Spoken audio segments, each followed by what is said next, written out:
G'day, ZiggyD here, and welcome back for the Day 6 guide for my 7-day beginner's Arc Witch build project. Oh, that's such a long intro. I know that regular gameplay footage can sometimes be pretty helpful for you guys that want to play a particular build. It's all well and good to have a passive skill tree, a list of gear and skills, and even like a written out description of how to play the character, but sometimes it doesn't really compare to just actually seeing it in action and seeing how someone approaches the different difficulties in maps and things like that at the end game. So that's exactly what I'm going to be doing in this video. We'll be taking on a level 73 cells map. Apologies for not having any higher maps. I've kind of blanked on getting into the higher level maps on this character over the past couple days, but level 73 is still a decent example, and we should, it should have a decent level of challenges in it. It's still. We have air monster variety, so we should see a nice good variety of monsters that we'll encounter and have to deal with. Some totems, which can make things a little bit more dangerous and interesting. Monster life, which is going to make monsters look a bit more tanky. And monster frenzy charges, which is going to speed everyone up. Not a particularly hard set of map mods, but the combination of monster variety and totems can sometimes lead to some interesting and difficult challenges. So let's go ahead and put this map in. I'm basically just going to run you guys through the skills I use, as I use them, and how I use them, and the ways that I strategize with this character, essentially. And if you guys have any questions, like as you're watching the video, feel free to write them down in the comments below, and I'll answer if I don't cover it in the actual video. But let's go ahead and jump on in. So I'll be activating Arctic Armor right off the bat there. I'll give you guys a look at my defensive stats. I got 77 fire, 79 cold, 83% lightning resistance, very high from lightning resistance thanks to Purity of Lightning. I'm running a level 16 Arctic Armor, which is enough to completely mitigate most, at this level, Void Bearers, Firestormers, Tentacle Miscreations, lots of different things like that, and also give us a significant boost against most fizz and fire hitting things, unless they're really big sort of hits. Actual armor on this character is very low, base armor is very low. However, thanks to flask effect nodes, I can boost up our physical mitigation up quite high when I do use the granite flask if I use it correctly. So you can see it goes all the way up to 49%. We have cast from damage taken, molten shell, and enduring cry and things like that. But strategy is pretty important in sort of playing and dealing with certain heavy hitting fizz monsters. So if we encounter any of those, I'll explain how I deal with them. But otherwise, I'm basically just using Self-Cast Arc with Spell Echo, Lightning Penetration, and Empower, just basic damage, 4.6k DPS on Arc. I also use Atzer's Promise to boost up the damage, almost 20% by adding Chaos damage on top. See, when I use that, it goes up to 5/5. There's a little insect there. And I use Vile Haste as well for bursting down single targets or large packs. And we also have our little Arc Brotum here, which is an Ellie Prolif totem with a quality Arc, which gives extra chance to shock, in addition to some chance to shock from the skill tree. So he'll be supplying extra damage scaling, essentially. So let's jump straight into it. Alright, let's see, what do we got? We got some fire dudes, frenzy totems and stuff like that. Oh, I think the map is actually frenzy, isn't it? So basically, legendary, unique, not a legendary, unique right off the bat, not a bad start. Hopefully we do get some sick drops. Sedima's touches, I think they go for a couple chaos at this point, thanks to the quantity on them, so pretty handy. I notice how Brotum is attacking something down there. So generally what I'll do is I'll throw the totem down, usually somewhere just sort of away from myself, but not directly in the fight. The spell totem is not super tanky. He'll die in a few hits, so if I put him in the room there, you'll see it goes down pretty quickly. He gets a few hits off and then dies. So essentially what I'll do is I'll split him up a little bit. I can sort of position him so he can shoot through the door. Otherwise I'll just sort of attack. Just taking it a bit easier at the start of the map until we sort of gauge what's actually going on and how dangerous it is. But the freezes from the freeze pulses are pretty nasty, so we do need to watch out for those. We'll draw these guys out then, if this is looking a bit more dangerous. Alright, not so bad so far. We'll take it a bit slow, and I'll start to incorporate all of the different mechanics as we sort of start to move through the map. Okay, so from now I'll be making sure to use my Atzer's Promise Flask. Generally when I'm mapping, I'll chain this throughout the map as much as possible, because it does give leech from chaos damage, 13% leech from chaos damage, thanks to those flask effect nodes, and about 20% extra elemental damage as chaos. So it's pretty potent, so I'll be scaling that. And it helps deal with mobs that are elemental resistant as well, so that's pretty nice. Lots of little targets. Can take a little while to burst down. You can see there's a low life mobs, but because there's so many of them and Arc can only chain 5 times, it takes a little while longer to kill them, making them look deceptively tanky. But It's usually not much of an actual problem. The major weakness of Arc is single target damage. Single target damage is only okay.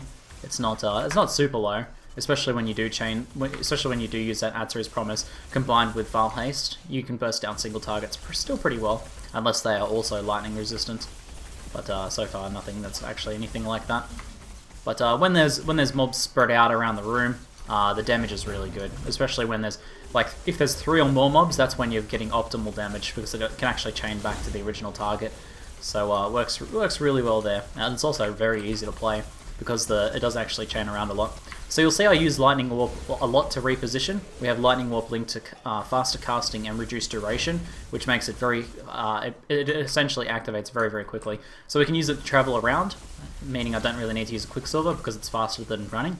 And also to reposition because it does allow us to sort of just throw it down and then reposition. We can also hop over things like these doors and stuff like that to get around the map and clear the map a little bit more quickly.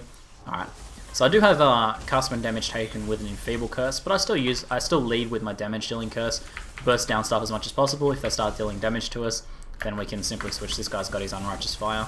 I'll pop both of my flasks there. We have a very powerful heal over time sapping flask just here. 1300 life over 3 seconds is very potent. So that makes us incredibly tanky when we use that, especially if we combine it with the Atzer's Promise Flask giving us extra leech, which is like 50 to 100, maybe a little bit more life on hits every time we attack, and we attack twice. How much do we actually attack? We attack more than about 3 times every second, so it ends up being reasonably potent. But I'm very happy with how this build has come together. It's not as strong as like the Righteous Fire build in terms of raw damage, for example. But as a beginner's build, which is what I was designing it to be, I'm very satisfied with how it's turned out.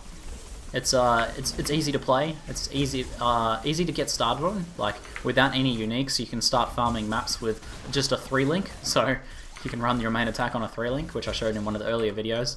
And it scales very well beyond that. So that's pretty much all the things I wanted from a beginner's build.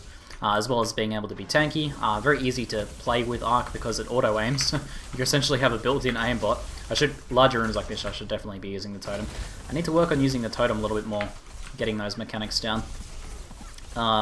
Yeah, so it's tanky, it auto-aims, and it sort of also has some interesting mechanics. Like, it's not enough to make a beginner's build that's easy to play, tanky, cheap, etc. This build was supposed to be cheap, but because it's gotten so popular, the items have shot up in price, but that should settle down soon, hopefully. So I can't really put cheap up there. But it's not enough to just have a build be tanky and easy to play. I also kind of wanted to teach some interesting lessons to new players. How am I going to get through here? I must have to go all the way around. So, for example, this build uses flasks quite extensively, and flasks are very important mechanically to the build. So that sort of emphasis is very good because flasks are very important in Path of Exile, and a lot of players overlook that, even experienced players overlook that. So having the build sort of have that be like a key component is going to teach new players a pretty important lesson. So I'm sort of happy that that was such a big focus of the character, and that, you know, positioning is still reasonably important. Not absolutely crucial like it is with something like Glacial Cascade, for example. But it's still important to position yourself away from heavy fizz damage. Here's our boss, and you can see this is one of my favourite things about running the high level Arctic Armor. As you can see, this is a super rippy. This Harbinger is a very dangerous boss. But with just a level 16 Arctic Armor, we take absolutely no damage from him. So let's go ahead and burst him down. So at least this showed you like the strength of Arctic Armor, but not much how to deal with anything. There's actually nothing I really need to do for this guy. As you can see, he can't hurt me at all. So that's pretty rad. So we'll go ahead and pop Val Haste and the Atzer's Promise. He can still punch us, but that's not a big deal. Mostly these guys use their fire. You could always grant it to avoid the punctures, but it's not a big deal. Oh, Canyon Map, not bad. We got a refund. I'm not going to worry about all the rare items here while we're recording a video. I can sort that out later after the video. You guys don't need to see me organising my stash. Alrighty, so totems down. Going pretty well so far. This map's been pretty decent. No really dangerous mobs. I haven't had to use my granite all that much, so I guess I'll use these zombies as an example, but if I let one of these guys punch me, they hit pretty hard. It's not too bad. I get my 3 endurance charges and the molten shell. Zombies are a pretty heavy hitting fizz mob, but because of that, that combination, we're pretty potent. And because of Arctic Armor mitigating some of the fizz, it's not too bad. But if you grunt it up, I should probably actually let some of them punch me. If we grunt it up, we take almost no damage. So using the granite whenever sort of physical damage dealing monsters are getting close to you is absolutely crucial. And you can chain that granite because it is a perpetual granite. You can as long as you're killing stuff, you'll be able to chain that throughout most of the dangerous situations. So the build sort of covers its one weakness defensively speaking, as in that lack of physical mitigation by lack of large physical mitigation, I should say, because Arctic Armor does a good job of mitigating small physical damage. But it covers that sort of weakness just by flask use, like pretty simple. Like 1 flask covers the lack of heaps and heaps of armor. So it actually gives over 9,000 armor, and I'm not just making a Dragon Ball Z reference here either. Actually, literally over 9,000 armor from the granite. I can prove it. I can prove it. There we go. We go up from less than 1,000 to 10,000 armor. So it actually gives its armor level. It is over 9,000. Fantastic stuff. But yeah, that's all thanks to the flask effect nose and just intelligent use of powerful flasks, those granite flasks. So nice and easy to deal with that. The only things that do give me trouble, physical damage speaking, is ranged physical attackers. Something like ranged physical bow users, if they hit pretty hard. So especially if they've got like allies deal extra physical damage or something like that, that can be pretty nasty because those guys attack quickly, they attack often, and they hit hard. Now you can granite through a lot of the damage, but if you run out of granite charges, then that can be a problem. So good flint granite use will see you through, but the good news is that though, when that does happen, is it's pretty easy to often sidestep. Simply, as long as you attack, move, attack, move, attack, move. You can deal with the physical damage from range attackers quite easily. The only things that I would recommend avoiding in maps are, for example, like there's the Weaver, which uses a physical chaos ranged attack. It's basically ethereal knives. That is very, very dangerous. Flicker strikers can also be a bit of a problem, and leap slammers if you're not paying attention and get leap slammed from off screen or something like that. So some of those invading bosses, for example, can be pretty rippy. But that's about the only weakness. I talk a lot on the weakness, but the strengths of the setup have been pretty good. We get 40% mitigation, so from all types of damage, thanks to Cloak of Defiance. Actually, I have to go up a round or something. Cloak of Defiance, we can essentially, for the purposes of being one-shot, if something were to one-shot us, let's say something deals 10,000 damage, which thankfully doesn't happen very often, but if that were to happen, we essentially add our mana on top of our life, so we have 850 plus our actual life pool, and both of those will go up a lot as I level up. I still got a lot of life and mana nodes to get, but that actually adds on top of that.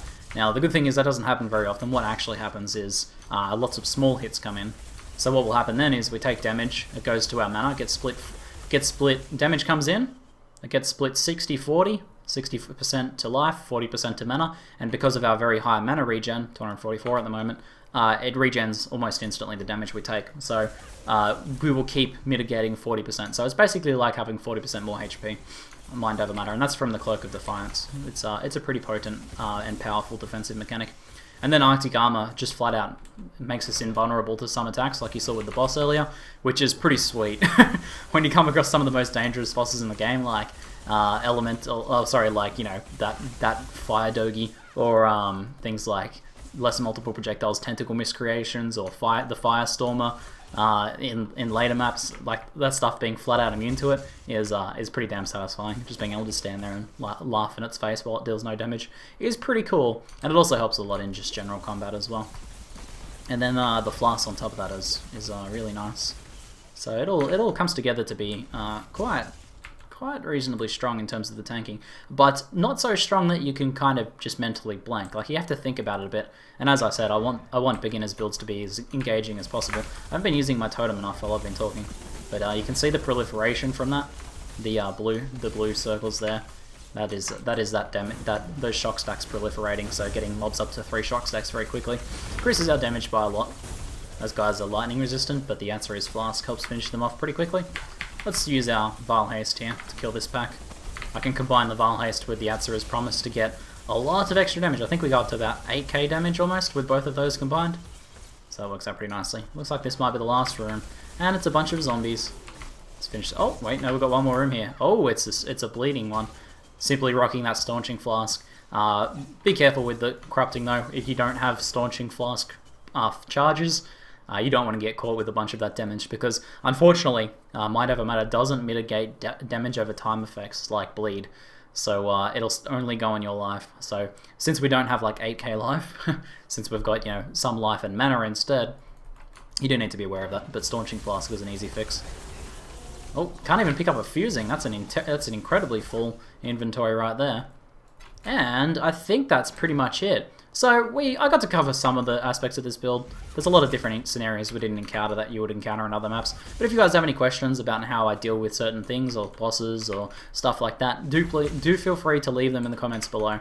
But the build has been pretty fun to play, and hopefully this gave you a little bit more insight into exactly how it does play. Anyway, that's it for now. I'm ZiggyD, and thanks for watching.